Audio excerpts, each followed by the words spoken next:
সেই কখন থেকে তোমার জন্য অপেক্ষা করে আছি।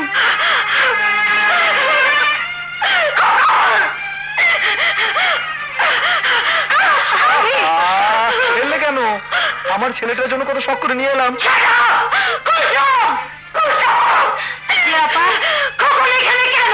খোকন তো ঘরে বসে খেলছিল, উনি তো জোর করে।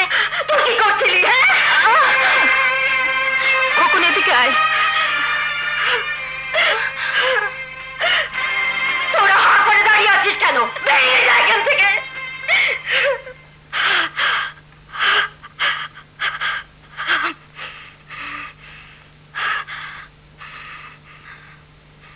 বেশ করেছো, নিরিবিলি না হলে কি কথা বলে শান্তি পাওয়া যায়? আমার বেডরুমে তুমি ঢোকার সাহস কোথায় পেলে? আরে স্ত্রীর বেডরুমে স্বামী ঢুকবে না তো কি অন্য পুরুষ ঢুকবে? কে কার স্ত্রী? তোমার মতো একটা নোংরা জানোয়ারের সাথে পরিচয় থাকার কথা মনে হলে ঘৃণায় আমার গা গুলিয়ে যায়। সে কি কথা গো?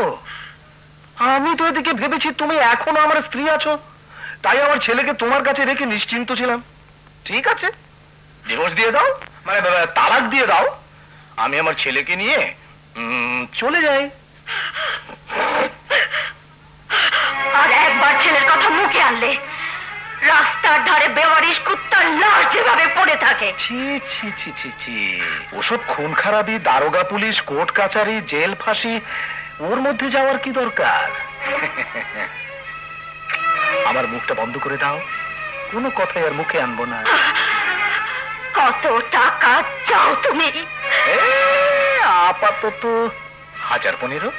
আপাতত নয়, কত টাকা হলে তুমি আর কোনোদিন এখানে আসবে না? তাই কি বলা যায়? কতদিন বাঁচবো কে জানে। বোকার মতো একটা কথা বলবো, তারপর টাকা ফুরিয়ে যাবার পরও যদি বেঁচে থাকি তখন কি হবে? তার চেয়ে এভাবেই দিয়ে যাও যতদিন বাঁচি। তাই বলে এভাবে মেরে ফেলো না, ছেলের তো ভবিষ্যতে একটা পরিচয় লাগবে নাকি? হ্যাঁ, লোকে যদি জানে বাপ ঠক, জোচ্চোর, এই দালাল, তার মা বাইজি, তার উপর খুনি, তাও আবার স্বামীকে খুন করে, হ্যাঁ, ছেলেটার কি অবস্থা হবে ভাবো তো।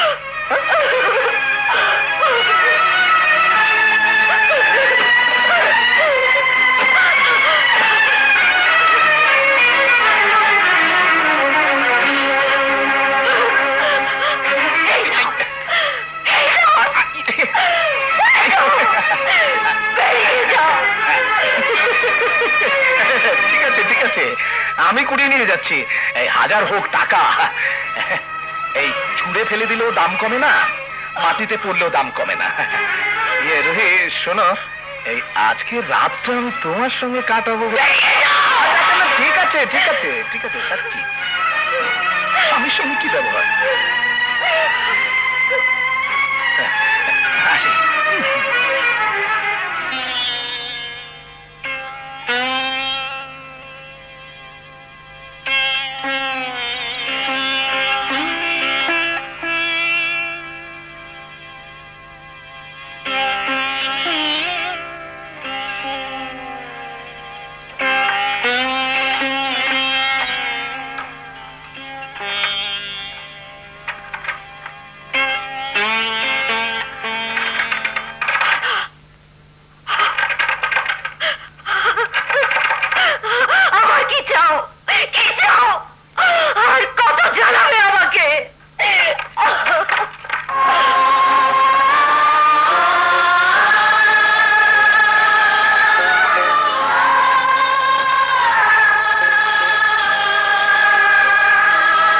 ভেতরে যেতে দেবে না?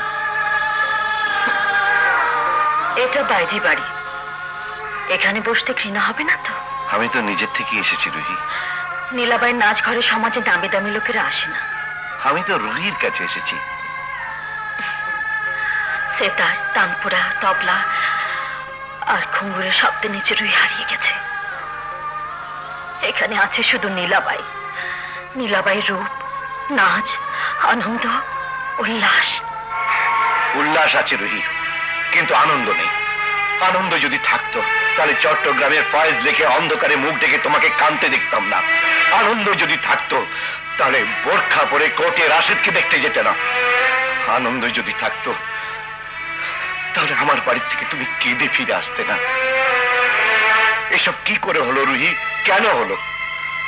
তোমার বিয়ের খবর লন্ডনে বসে পেয়েছিলাম। মায়ের চিঠি না হলে এই খবর আমি কিছুতেই বিশ্বাস করতাম না। চিঠি পেয়ে কষ্টে প্রায় পাগল হয়ে গিয়েছিলাম, তবু নিজেকে সান্ত্বনা দিয়ে দিয়ে শেষ পর্যন্ত মেনে নিয়েছিলাম। কিন্তু কিন্তু তোমার এই পরিণতি আমি কিছুতেই মানতে পারছি না।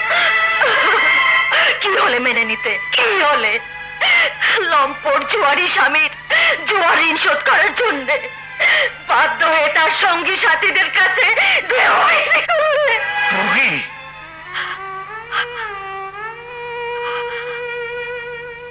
সেদিন একটাই সত্যি আমার চোখের সামনে ছিল, ওই ঘর ছেড়ে বেরিয়ে আসা। কোথায়, কোন পথে যাচ্ছি তা ভাববার সময় ছিল না। শুধু নিজের ইজ্জতটুকু রক্ষা করে মরতে গেছিলাম। কিন্তু রাশেদ, মরণ কি সবার ভাগ্যে হয়?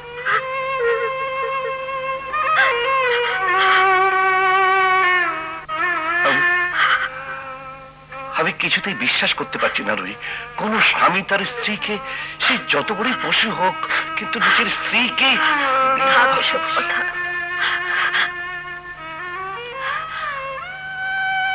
তার চেয়ে তোমার কথা ভালো। অনেক বড় ব্যারিস্টার হয়েছ, সে তো জানি। বিয়ে করলে কোথায়?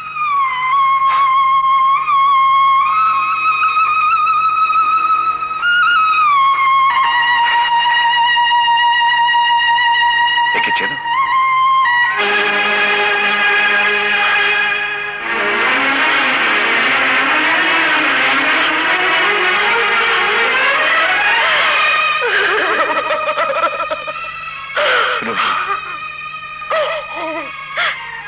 তোমাকে ছাড়া অন্য কারো কথা ভাববো স্বপ্নেও কখনো আমার মনে আসেনি। মুখের কথা না, আমি তো মন থেকে তোমার কাছে অঙ্গীকার করেছিলাম রুহি।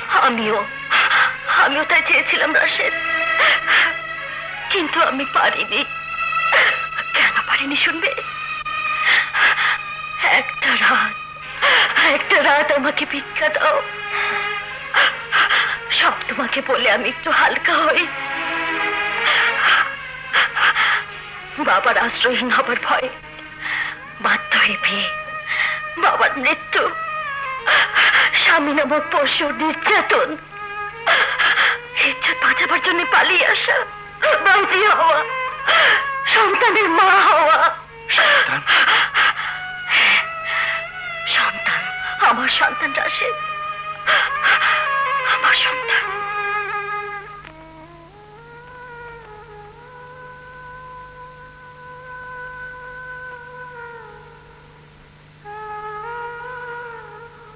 ভোর হয়ে গেছে রুহি, ওঠো। সব তো শুনলে, এবার বলো আর কি শাস্তি আমার পাওনা আছে? বললাম তো, রাত ভোর হয়ে গেছে। তোমার জীবনে এত অন্ধকার ঘনিয়ে এসেছিল, তার একটু আভাস যদি তুমি আমাকে দিতে। আমার যা হবার তা তো হয়ে গেছে, এখন শুধু ওকে নিয়ে চিন্তা। ওকে এখান থেকে না সরাতে পারলে জানোয়ারটার ব্ল্যাকমেলিং এর হাত থেকে আমিও বাঁচতে পারবো না, ওর জীবনটা নষ্ট হয়ে যাবে। না, আর কিছুই নষ্ট হবে না। আমি তোমাদের দুজনকে এখান থেকে নিয়ে যাব। কোথায়? আমার বাড়িতে। না রাশেদ, তোমার বাড়িতে আমি যাব কোন পরিচয়? যে পরিচয়ে গেলে সবচেয়ে বড় অধিকারে তুমি থাকবে। না না না, সে পথ আর আমার জন্য খোলা নেই রাশেদ। কেন খোলা নেই? যে তোমার সঙ্গে সামান্য মানুষের মতো আচরণ করেনি, তাকে ডিভোর্স করে জীবনটাকে সুন্দর করতে অসুবিধা কোথায়? রাশেদ, ডিভোর্স তো মনে প্রাণে করিয়ে দিয়েছি, অথচ তা প্রকাশ করার শক্তি নেই। ডিভোর্সের চিঠি পেলে জানোয়ারটা ঝামেলা বাঁধাবে, মামলা মোকদ্দমা করবে। আদালত ভরা মানুষের সামনে দাঁড়িয়ে আমি কিছুতেই বলতে পারবো না যে লোকটা আমার স্বামী ছিল। তাছাড়াও হয়তো তখন খোকনকে দাবি করে বসবে। তাহলে তুমি শুধু খোকনের দায়িত্ব নাও রাশেদ। খোকনকে কোথাও লুকিয়ে রাখো। কিন্তু তুমি তুমি খোকনকে ছাড়া থাকতে পারবে? থাকতে যে আমাকে হবে। খোকনের গায়ে ওই জানোয়ারের ছায়া যেমন আমি লাগতে দেব না, তেমনি আমার নিজের পরিচয় নয়। রুহি, হ্যাঁ রাশেদ, আমি জানি এই সমাজে নীলাবাইদের কদর আছে, কিন্তু সম্মান নেই। আমার অসম্মানের বোঝা আমি ওর মাথায় তুলে দেব না। কিন্তু কিন্তু বড় হয়ে ও যেদিন ওর পরিচয় জানতে চাইবে, বলে দিও ও গর্ভে থাকতে ওর বাবা মরে গিয়েছিল, আর আর এই আজ থেকে ওর মাও মরে গেল। পারবে না রুহি, তুমি তা পারবে না। তাছাড়া তুমি তা পারলেও আমি তা সহ্য করতে পারবো না। আমি তো জানবো সন্তানের জন্য তোমার বুকের ভিতরে দিন রাত কি হাহাকার গুমড়ে উঠবে। বিশ্বাস করো, আমার ছেলে মানুষ হচ্ছে, এই খবরটুকু ছাড়া আর কোনো দাবি আমার থাকবে না। কোনোদিন মায়ের পরিচয় নিয়ে ওর সামনে আমি যাব না। আমি জানতাম বাবা,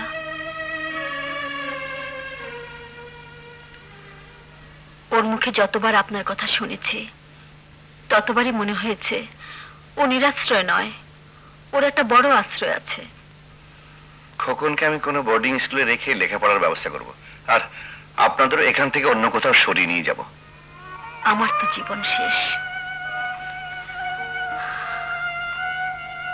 এই মেয়ে দুটিকে যদি কোনো কাজ দিতে পারেন। ঠিক আছে, ওদেরও একটা ব্যবস্থা করা যাবে। রুহি, আমি তাহলে আসি, তোমরা তৈরি থেকো। আমি একটা বাড়ির ব্যবস্থা করে এসে তোমাদের সবাইকে নিয়ে যাব। কি যাবে না? তোমার রুহিকে তুমি নিয়ে যাবে, আমি বাধা দেব কেমন করে?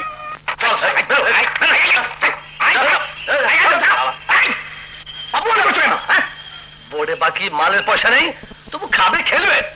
আরে এতক্ষণ তো দিয়েছি পয়সা। যতক্ষণ দিয়েছিস ততক্ষণ মালও টেনেছিস, জুয়াও খেলেছিস, খালি পকেটে আবার অবজেক্ট করতে চাও।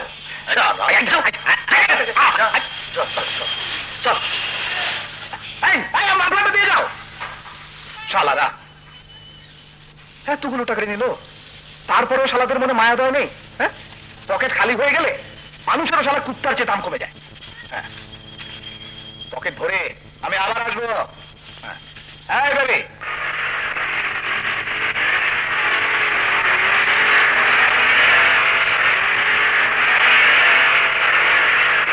রাখো রাখো।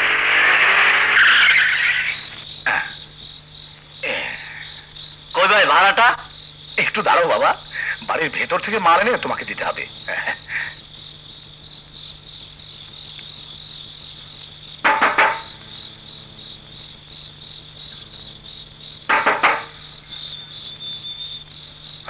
কাকে চাই?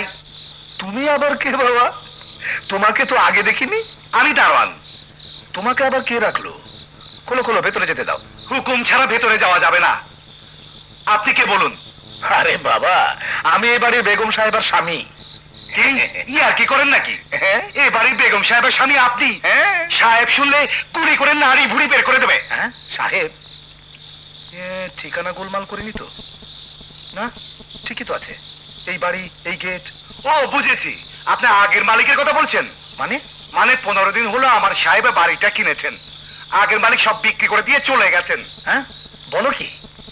এই 1 মাসের মধ্যে দুনিয়া উলট পালট হয়ে গেল। তা বাপু কোথায় গেছে? তা কি করে বলবো? আপনি না বললেন আপনি তার স্বামী, নিজের বউয়ের খবর নিজেই রাখেন না। যা শালা, আরেক গ্যারাকলে পড়ে গেলাম। রুহি তাহলে গেল কোথায়?